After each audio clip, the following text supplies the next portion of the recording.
السلام علیکم ورحمۃ اللہ وبرکاتہ۔ بسم اللہ والحمد للہ والصلاة والسلام علی رسول اللہ، اما بعد۔ خواتین و حضرات، سوال جواب کی نشست کے ساتھ خلیق الرحمن آپ سے مخاطب ہیں۔ قرآن کریم کے حوالے سے ہمارے پے در پے سوالات چل رہے ہیں اور ان کے جوابات چل رہے ہیں۔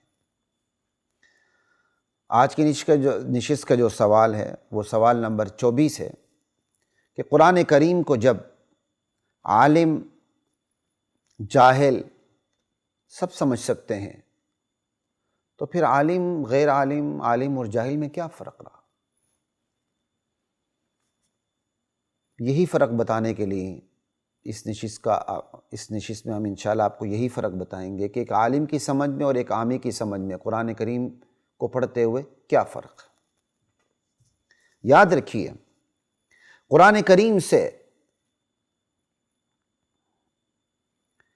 بقدر ظرف، بقدر استعداد، اپنے ظرف کے مطابق، اپنی استعداد کے مطابق، اپنی صلاحیت کے مطابق عالم، جاہل، عامی، کافر، مسلمان، دہریے، ایتھیسٹ، سب لوگ، ہر قسم کے لوگ موتی چن سکتے ہیں اور چنتے ہیں۔ یہی تو قرآن کریم کا معجزہ ہے۔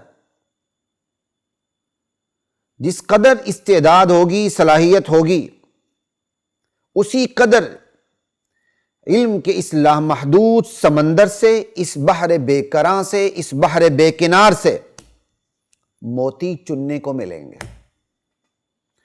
خالی ہاتھ کوئی نہیں جائے گا۔ یہ اس کا زندہ معجزہ ہے۔ کوئی اس قرآن کریم کی روشنی میں فرد کو، خود کو سنوار کر گرد و پیش کو سنوارنے کی تگ و دو میں لگ جاتا ہے۔ کوئی اسی قرآن کی روشنی میں قیامت تک پیش آنے والے تمام مسائل کا حل پیش کرتا چلا جاتا ہے۔ کوئی اس قرآن کریم سے یاد دہانی کے سبق تک خود کو محدود رکھتا ہے، اور کوئی اسی قرآن کریم سے صرف، نحو، بلاغہ، فقہ، اصول الفقہ، تفسیر، اصول التفسیر، حدیث، اصول الحدیث، سائنس، نفسیات، طب وغیرہ وغیرہ کے موتی چنتا چلا جاتا۔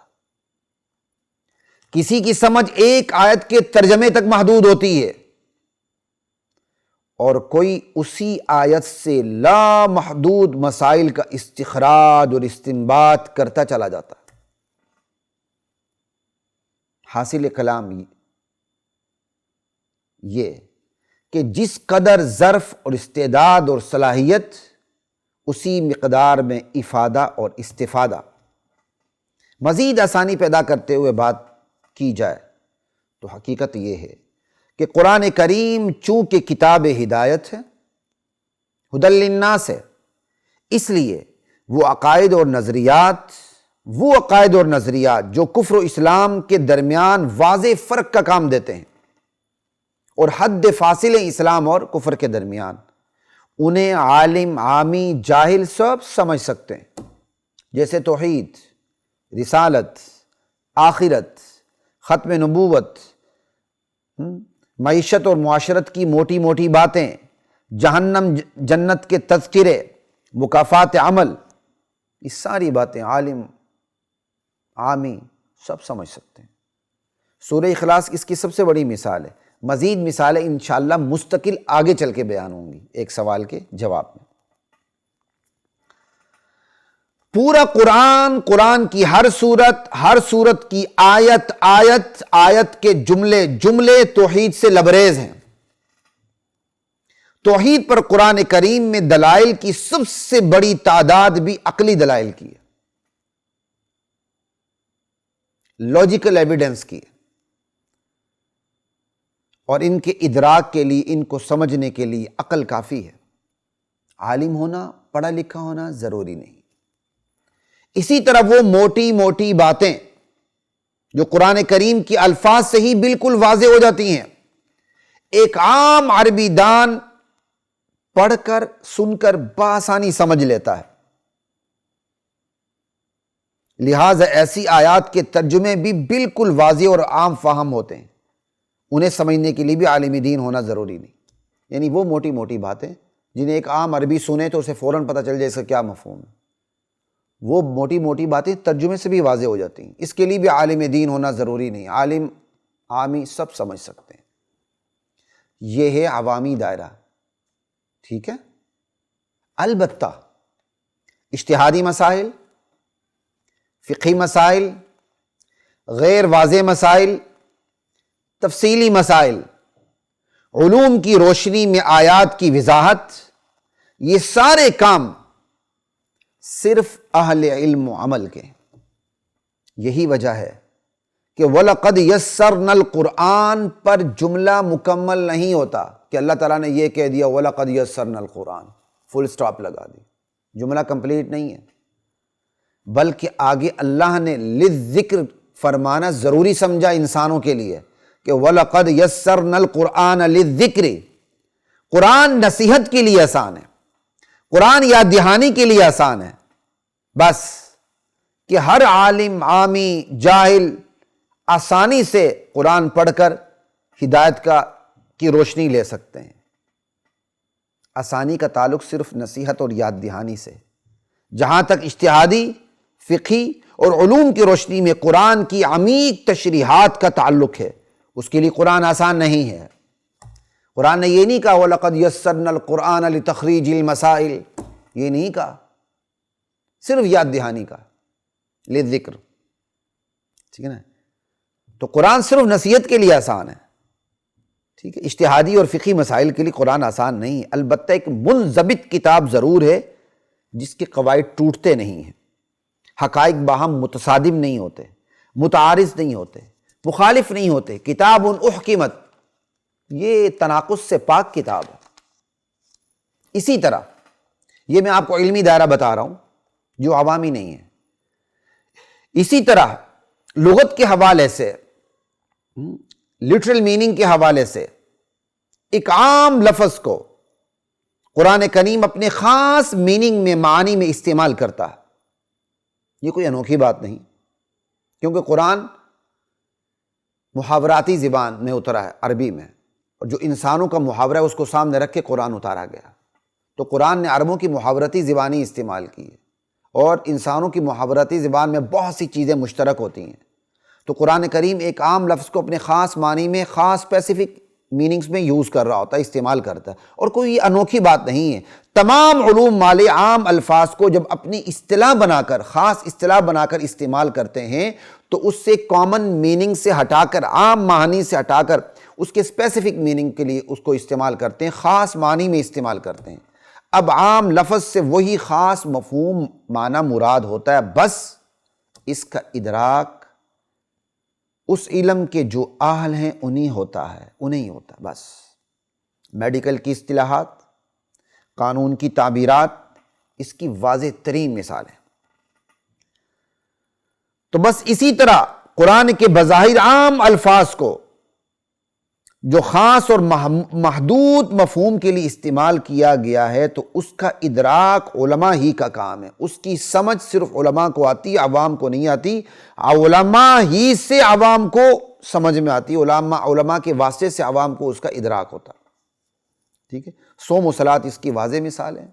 صوم سمجھ آئے، روزہ رکھنے کو جو ہم کہتے ہیں، لٹرل میننگ میں تو بڑی عمومیت ہے، میں تفصیل میں نہیں جاتا۔ صلاۃ، دعا، لٹرل میننگ میں بڑی عمومیت ہے، لیکن قرآن نے کتنے اسپیسیفک میننگ میں اس کو استعمال کیا۔ یہ تو نہیں کہ قرآن نے کہا دیا اقیموا الصلاۃ، تو آپ تسبیح پڑھ لیں سبحان اللہ سبحان اللہ، جی صلاۃ دعا کو کہتے ہیں، میں نے دعا کر لی یا اللہ مجھ پر رحم فرما، صلاۃ ہو گئی، ایسا تو نہیں ہے نا۔ قرآن جب صلاۃ کا لفظ استعمال کرتا ہے تو اسپیسیفک ٹرمینالوجی بنا کے استعمال کرتا ہے، اس کے عام مفہوم سے ہٹ کر۔ ہاں، اس خاص مفہوم میں عام مفہوم کا اثر ضرور پایا جاتا ہے، یہ ایک الگ بحث ہے، میں اس پہ نہیں جاتا، ٹھیک ہے۔ اسی طرح قرآن کریم کی آیات میں جو تطبیق ہوتی ہے، بظاہر قرآن کریم کی بعض آیات ایک دوسرے سے ٹکراتی ہوئی نظر آتی ہیں، وہ ہمارے ذہن کا ٹکراؤ ہوتا ہے، قرآن کریم میں کوئی ٹکراؤ نہیں ہوتا، سمجھے۔ ان آیات کی تطبیق، یعنی جو بظاہر ٹکراؤ نظر نہیں آتا، یہ کیا کہتے ہیں یہ وضاحت سامنے رکھنا کہ یہ ٹکراؤ نہیں ہے، قرآن کی یہ آیت اس موقع کے لیے، قرآن کی یہ آیت اس موقع کے لیے، اس کو کہتے ہیں تطبیق، ٹھیک ہے؟ تو قرآن کریم کی آیات میں تطبیق اور ترجیح، کہ قرآن کریم کی ایک آیت ہے دوسری آیت ہے، اب پریورٹی کس مفہوم کو دی جائے گی، کس آیت کو دی جائے گی، یا ایک ہی آیت کے کئی مفہوم ہے، کس مفہوم کو پریورٹی دی جائے گی، کس مفہوم کو پریورٹی ترجیح نہیں دی جائے گی، ٹھیک ہے؟ اسی طرح تنسیخ، قرآن کریم کی کون سی آیت منسوخ ہے، کون سی آیت منسوخ نہیں ہے۔ اسی طرح قیاس، قرآن کریم کی آیت کو پریسیڈنٹ بنا کر آگے مزید مسائل نکالتے چلے جانا، ٹھیک ہے؟ اسی طرح قرآن و حدیث پہ بظاہر ٹکراؤ نظر آتا ہے، ہمارے ذہن کا ٹکراؤ ہے، سمجھ آئی؟ حقیقت میں ٹکراؤ نہیں ہوتا۔ اب قرآن و حدیث کی جو کے مضامین میں بظاہر ٹکراؤ نظر آتا ہے، اس ٹکراؤ کو کیسے ختم کیا جائے، سمجھ آئی؟ قرآن کریم کی آیت کا موقع محل کیا ہے، حدیث کا موقع محل کیا ہے، ان تمام مسائل کا تعلق عوام سے نہیں ہے، علماء سے ہے، ٹھیک ہے؟ اور انہی لوگوں سے ان تمام چیزوں کا تعلق جو اس فیلڈ کے شاہ سوار ہیں، اس میدان کے شاہ سوار ہیں۔ جس طرح ہر علوم کے شاہ سوار ہوتے ہیں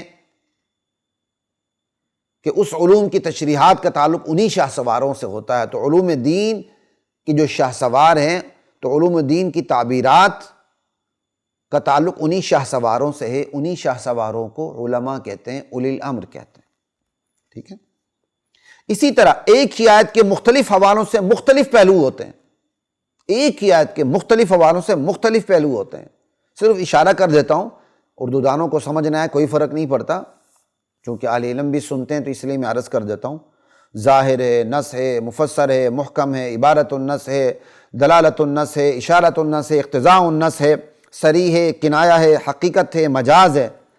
اب کون احمق ہے کہ جو ان تمام حوالوں سے قرآن کریم کی وضاحت عوام کے سپرد کر دے؟ اللہ اکبر! یا محض عربی دان یا ترجمے کے ٹرانسلیشن کے سپرد کر دے؟ اللہ اکبر! میں جب پی ایچ ڈی کر رہا تھا تو ہمارے ایک ریٹائرڈ بریگیڈیئر ہمارے استاد تھے، اللہ معاف فرمائے، کہتے تھے بس کوئی ضرورت نہیں، قرآن کریم کوئی نا ٹرانسلیشن بڑی آ چکی ہیں، انہی سے بس قرآن کریم کو سمجھو، یعنی ہر ایک کو وہ مجتہد بنا دیتے تھے۔ اللہ اکبر! علم و ادراک کا یہ دائرہ صرف علماء کا ہے، عوام کا نہیں ہے۔ خلاصہ کلام یہ، قرآن کریم اپنے اندر عوامی پہلو بھی رکھتا ہے، علمی پہلو بھی رکھتا ہے۔ عوامی پہلو جو عوام کی سمجھ کے مطابق ہو، علمی پہلو جو عوام کی سمجھ سے بالاتر ہوتا ہے، علماء کی سطح کے مطابق ہوتا ہے۔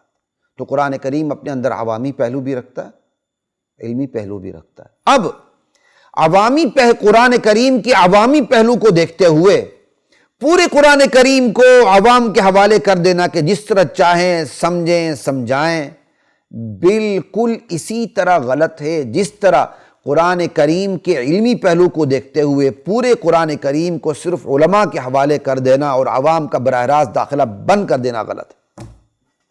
یہی غلطی ہم کرتے ہیں۔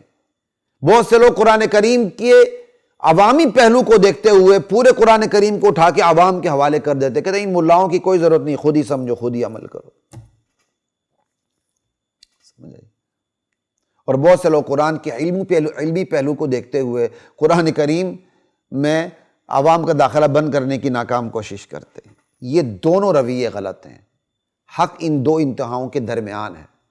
آئیں، اتریں، قرآن کریم کی چراگاہ میں اتریں، چریں، پڑھیں، ہر ایک اپنے دائرے کے اندر رہے، عوام اپنے پہلو کے اندر اپنے دائرے میں رہے، علماء اپنے دائرے میں۔ علماء کا دائرہ تو عوامی علمی دونوں ہے، کیونکہ جب علماء کا دائرہ علمی ہو گیا تو عوامی تو خود ہی ان کے پاس آ گیا، ٹھیک ہے؟ عوامی دائرے والے خاص علمی دائرے میں نہیں گھس سکتے، لیکن علمی دائرے والوں کے لیے تو عوامی دائرہ بھی کھلا ہے، جس پر دلیل ان کا اپنا علمی دائرہ ہے۔ بھائی جب مشکل ترین دائرہ ان کا ہے تو آسان دائرہ تو بطریق اولا ان کا۔ اللہ اکبر کبیرہ والحمد للہ کثیرہ۔ اب سوال کی بات آپ کو سمجھ آ گئی کہ بھائی قرآن کریم کو ایک عالم اور عامی دونوں سمجھ سکتے ہیں، تو پھر فرق کیا رہا؟ ہم نے فرق بتا دیا بھائی، عوام یہ چیز سمجھ سکتی ہے اور علماء یہ۔ عوام کا اپنا دائرہ، علماء کا اپنا دائرہ۔ عوام اپنے دائرے سے باہر نہیں نکل سکتی، ٹھیک ہے۔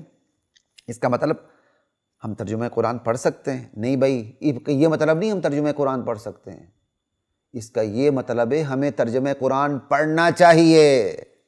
پڑھ سکتے ہیں نہیں، پڑھنا چاہیے۔ اللہ اکبر، ہمیں ترجمہ قرآن پڑھنا چاہیے، ٹھیک ہے۔ ہاں، مترجم قرآن بننے کی کوشش نہیں کرنی چاہیے۔ عوام ہے خود ہی مترجم قرآن بن جائے، یہ بات غلط ہے۔ ترجمہ قرآن پڑھنا چاہیے۔ مترجم قرآن، مفسر قرآن بننے کی عوام کوشش نہ کرے۔ اب یہ جو شور و غوغا کیا جاتا ہے اس قسم کا کہ 2 ماہ میں خود سے ترجمہ قرآن کرنا سیکھیں، 2 ماہ میں قرآن کا ترجمہ سیکھ لیں، یہ کوئی درست طریقہ نہیں ہے۔ یہ بالکل ایسے ہی طریقہ ہے جیسے کسی دور میں ہم اخبار میں پڑھتے تھے 2 ماہ میں حکیم بنی ہے، 2 ماہ میں ڈاکٹر بنی ہے۔ لا الہ الا اللہ۔ سطحی قسم کے یا عوامی قسم کے طریقوں سے ترجمہ قرآن کی استعداد کبھی پیدا نہیں ہو سکتی۔ البتہ یہ جو کوششیں کی جاتی ہیں کہ آپ کو 2 ماہ میں 3 ماہ کے چھوٹے چھوٹے کورس کروائے جاتے ہیں، اس سے آپ کو اتنا پتہ لگنا شروع ہو جاتا ہے، شدھ بدھ ہونے لگتی ہے، ناؤ ہاؤ ہونے لگتی ہے کہ قرآن کا جو ترجمہ ہے کس لفظ کا کون سا ترجمہ ہو رہا ہے۔ بس جتنے آپ ساتھ ساتھ رہیں گے اس کو اتنا زیادہ آپ کو پتہ چلے گا کہ بھائی اس لفظ کا یہ ترجمہ ہو رہا ہے، اس لفظ کا یہ ترجمہ ہو رہا ہے۔ بس تعجب ہے، علماء نے زندگیاں لگا دیں، صحابہ نے قرآن کو سمجھنے کے لیے زندگیاں لگا دیں، 14 صدیوں کا ایک تسلسل ہے، بڑی بڑی درسگاہیں ہیں فہم قرآن کے لیے، تفسیر قرآن کے لیے، لوگ اس میں اپنی زندگیاں کھپا دیتے ہیں، پھر بھی ترجمہ قرآن کرتے ہوئے جھجکتے ہیں کہ یہ ہم سے غلطی تو نہیں ہو رہی۔ علمی دائرے میں آتے ہوئے بڑے بڑے علماء کانپ اٹھتے ہیں، اور یہاں کیا کہتے ہیں 2 ماہ میں قرآن سیکھ لو، 2 ماہ میں مترجم قرآن بن جاؤ، 2 ماہ میں اگلا سمجھتا ہے میں مفسر قرآن بن جاؤں گا۔ تو جناب پھر 2 ماہ میں ڈاکٹر بھی بن جائیں، 2 ماہ میں انجینئر بھی بن جائیں، 2 ماہ میں وکیل اور بلکہ سائنسدان بھی بن جائیں۔ کس نے روکا؟ روکا ہے۔ 2 ماہ میں آپ ڈاکٹر بننے کی کوشش کریں گے، آپ کو روکا جائے گا۔ 2 ماہ میں سائنٹسٹ بنیں گے، بن بھی نہیں سکتے، بننے کی کوشش کریں گے، آپ کو روکا جائے گا۔ یہ تو صرف یتیم قرآن ہے نا کہ ہر نتھو پھتو ایرا غیرہ اس کے اندر وڑ جاتا ہے، گھس جاتا ہے، وہ کہتا ہے میں 2 ماہ میں مترجم قرآن بن جاؤں، مفسر قرآن بن جاؤں۔ یہ جہالت، نادانی اور خود کو دھوکہ دینے والی بات ہے۔ عوام اپنے دائرے کے اندر رہیں، نصیحت کی بات قرآن کریم سے حاصل کریں، بس اپنے دائرے سے باہر اب جامے سے باہر آنے کی، پاجامے سے باہر آنے کی کوشش کریں گے تو اپنا نقصان کریں گے۔ سوالات جوابات قرآن کے حوالے سے جاری، ہمارے ساتھ رہیے گا۔ السلام علیکم ورحمۃ اللہ وبرکاتہ۔ وَلَقَدْ أَنزَلْنَا